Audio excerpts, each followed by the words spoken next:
दोस्तों आज की वीडियो में हम जानने वाले हैं how to read motor name plate. मतलब कि दोस्तों मोटर की नेम प्लेट को हम कैसे पढ़ते हैं। दोस्तों हम आज मोटर की नेम प्लेट पे लिखे हुए एक एक पॉइंट को बड़ी बारीकी से समझेंगे और हर एक का मतलब जानेंगे। और साथ ही साथ अगर आप इलेक्ट्रिकल वर्क करते हैं तो आपको ये नॉलेज होना बहुत ही जरूरी है। अगर आप इलेक्ट्रिकल इंटरव्यू देने जा रहे हैं तो भी आपके लिए जानकारी बहुत ही जरूरी है, क्योंकि इलेक्ट्रिकल इंटरव्यू में अक्सर इस तरह के ही क्वेश्चन पूछे जाते हैं।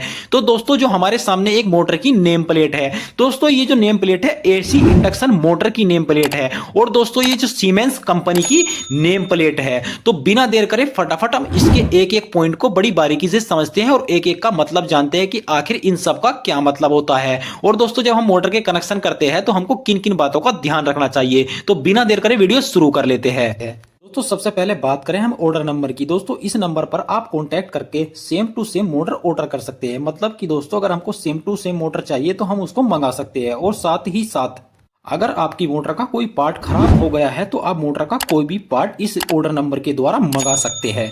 अब बात करते हैं दूसरे पॉइंट की। दोस्तों लिखा हुआ है ड्यूटी S1। दोस्तों ये ड्यूटी S1 ये दर्शाता है कि हमारी मोटर को कितने टाइम रन करा सकते हैं। दोस्तों जैसे ये S1 ड्यूटी की मोटर है, ऐसे ही S1 से S तक की ड्यूटी की मोटर आती है। इसमें S1 का मतलब होता है कंटिन्यूस रनिंग। मतलब आप इसको बिना रोके 24 घंटे या उससे ज्यादा भी चला सकते हैं, यानी कि कंटिन्यूस इसको रन करा सकते हैं। इसको हम ऐसी मशीन पर यूज कर सकते हैं जहां पर हमको लगातार 10-10, 20-20 घंटे या 30 घंटे लगातार मोटर को चलाना हो, वहां पर हम इस मोटर का इस्तेमाल कर सकते हैं। दोस्तों ऐसे ही S2 का मतलब शॉर्ट टाइम रनिंग। ऐसे ही आप देख सकते हो दोस्तों S1 से लेकर S10 तक जो हमने चार्ट दिया है, इस पे सभी ड्यूटी की जो मोटर है उनका रनिंग टाइम लिखा हुआ है, यानी कि किस मोटर को किस तरीके से चलाना है।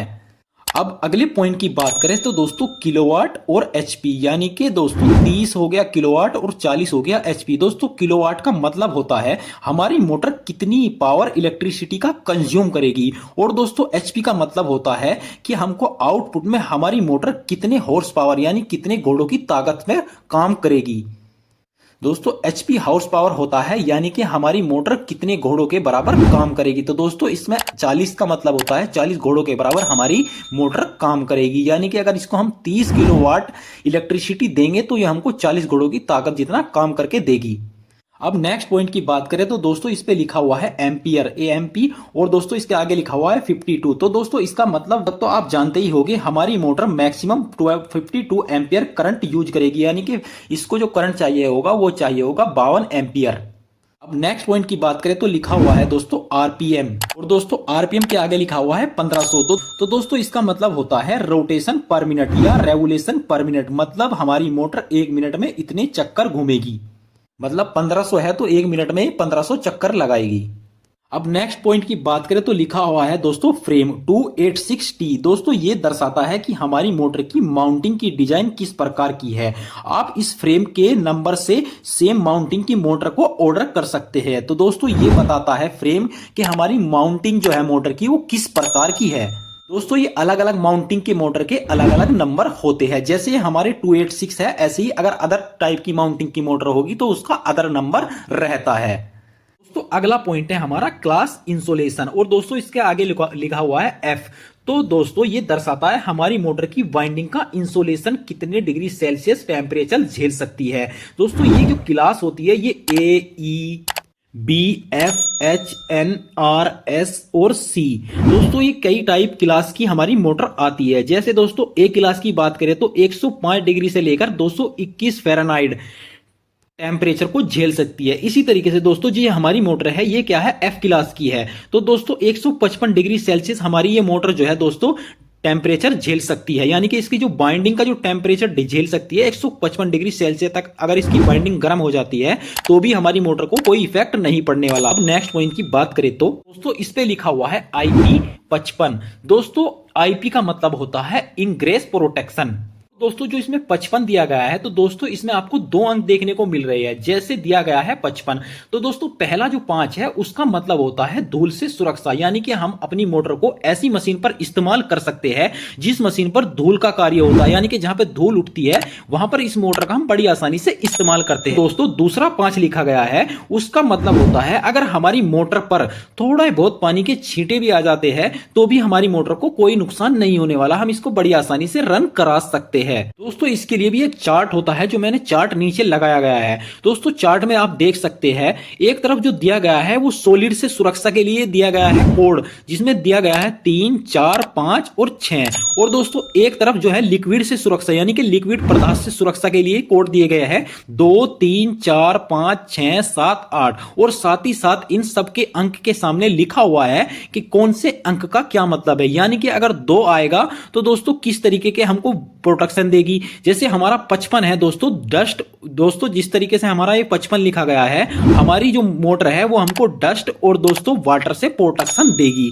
तो दोस्तों अब नेक्स्ट पॉइंट की बात करें तो नेक्स्ट पॉइंट पे आता है वोल्टेज 415 और ट्रायंगल बना हुआ है। तो दोस्तों ये दर्शाता है हमारी मोटर कितने वोल्टेज पर ऑपरेट होने के लिए डिजाइन की गई है। मतलब 415 तो हमारी मोटर पर वोल्टेज ऑपरेशन हो गया। और दोस्तों ट्रायंगल का मतलब होता है अगर 5% प्लस या माइनस इससे कम ज्यादा हो जाते हैं वोल्टेज तो भी हमारी मोटर बड़ी आसानी से रन हो जाएगी, हमारी मोटर पर कोई इफेक्ट नहीं पड़ेगा। दोस्तों अब नेक्स्ट पॉइंट की बात करें तो HZ15 लिखा हुआ है। दोस्तों HZ होता है हज, यानी हमारी जो फ्रीक्वेंसी आती है वो 15 हज फ्रीक्वेंसी पर हमारी मोटर रन करेगी। यानी कि हमारी मोटर को जो डिजाइन किया गया है वो 15 हज फ्रीक्वेंसी के लिए डिजाइन किया गया है। दोस्तों फ्रीक्वेंसी क्या होती है अगर आप इसके बारे में डिटेल्स में जानना चाहते हैं तो हमने यूट्यूब चैनल पर ऑलरेडी वीडियो बना रखा है कि फ्रीक्वेंसी क्या होती है डिटेल्स में। आप चाहे तो इस वीडियो के डिस्क्रिप्शन में लिंक है, वहां पे जाके फ्रीक्वेंसी के बारे में डिटेल्स में जान सकते हैं। अभी आते हैं नेक्स्ट पॉइंट पर।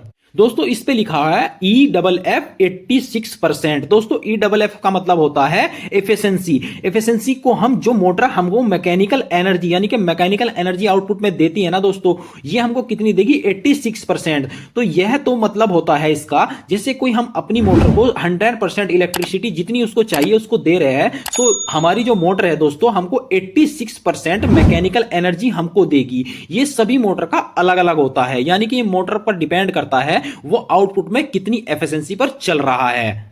अब नेक्स्ट पॉइंट की बात करें तो AMB 15 डिग्री सेल्सियस। दोस्तों ये दर्शाता है हमारी मोटर कितने टेम्परेचर पर रन हो सकती है। तो दोस्तों हमारी मोटर जहां पर जिस जगह चल रही है तो 15 डिग्री सेल्सियस यानी 50 डिग्री सेल्सियस पर हमारी मोटर बड़ी आसानी से ऑपरेट की जा सकती है बिना किसी नुकसान के। नेक्स्ट पॉइंट की बात करें तो दोस्तों इस पे डेट लिखी हुई है और लिखा हुआ है 2019, यानी कि हमारी जो मोटर मैन्युफैक्चर की गई है वो 2019 में की गई है। ये दर्शाता है हमारे मैन्युफैक्चर मतलब साल, यानी कौन से साल में हमारी जो मोटर है वो मैन्युफैक्चरिंग की गई है।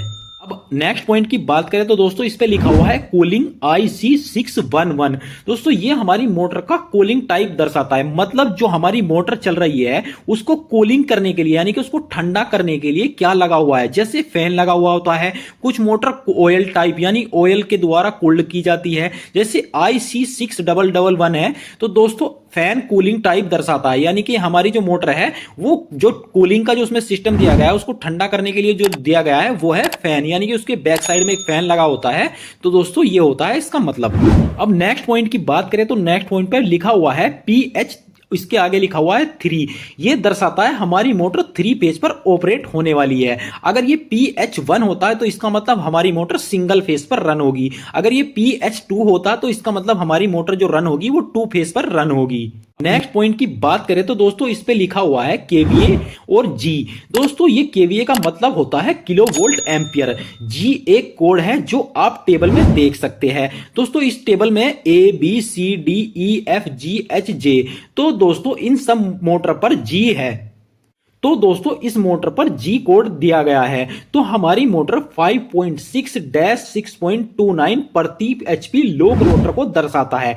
इसका फॉर्मूला होता है दोस्तों 5.6 इंटू 40 HP बराबर 240 आता है निकलकर। तो दोस्तों हमारी मोटर के जो स्टार्टिंग वोल्टेज है वो दोस्तों 224 से ऊपर होनी चाहिए, यानी कि इससे कम नहीं होने चाहिए। अब नेक्स्ट पॉइंट की बात करते हैं तो दोस्तों इस पे दिया गया है पोल और आगे लिखा गया है 4।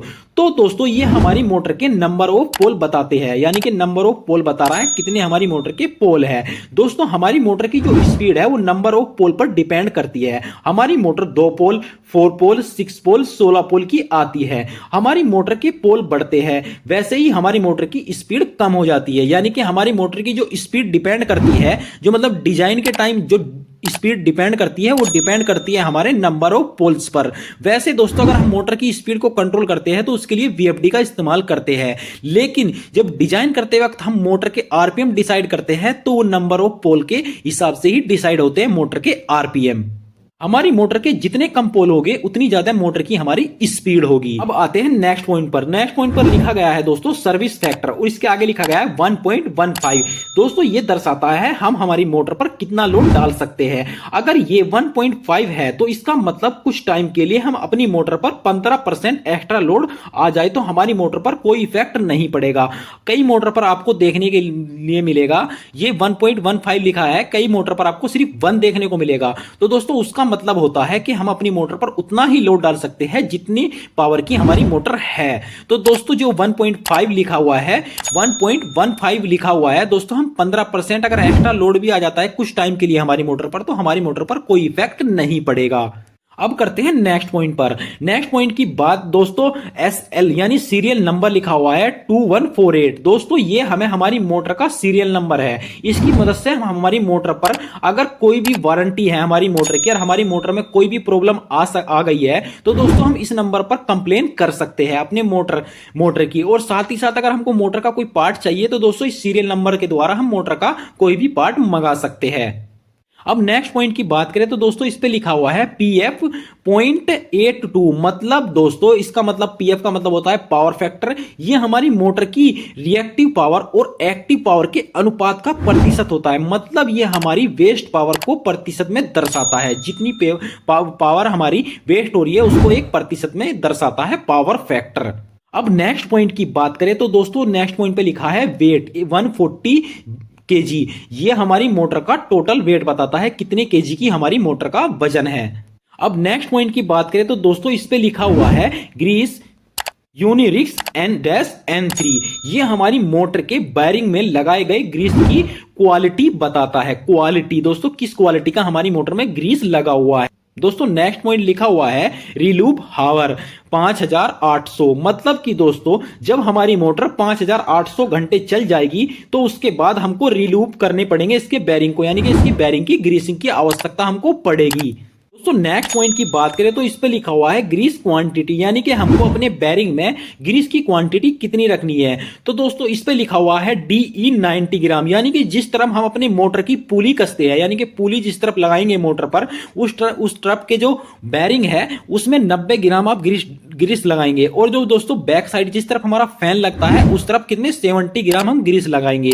इसका मतलब होता है ये। और दोस्तों नेक्स्ट पॉइंट की बात करें तो दोस्तों BRG का मतलब होता है बैरिंग, हमारी मोटर के बैरिंग का साइज। दोस्तों DE जो लिखा हुआ है वो हमारी जो जिस तरफ हम पुली कसेंगे उस तरफ का साइज है, यानी कि 6312ZZ हमारी मोटर का जो बैरिंग है दोस्तों उसका ये नंबर है। और दोस्तों NDE जो है दोस्तों जिस तरफ हमारी मोटर का फैन लगा होता है उस तरफ का बैरिंग का नंबर है। तो दोस्तों 6312 यानी कि सेम ही नंबर है दोनों तरफ के बैरिंग का। तो दोस्तों उम्मीद है आज की वीडियो से कुछ आपको अच्छी जानकारी मिली होगी। वीडियो कैसा लगा प्लीज दोस्तों लाइक करके जरूर बताइए। अगर आपका कोई भी क्वेश्चन हो इलेक्ट्रिकल से रिलेटेड तो आप हमें कमेंट कीजिए, मैं आपके हर एक कमेंट का आंसर देता हूं। अगर आप हमारे चैनल पर नए हैं तो चैनल को सब्सक्राइब करके बेल आइकन प्रेस कर लीजिए ताकि आने वाली वीडियो की नोटिफिकेशन आप लोगों को मिलते रहे।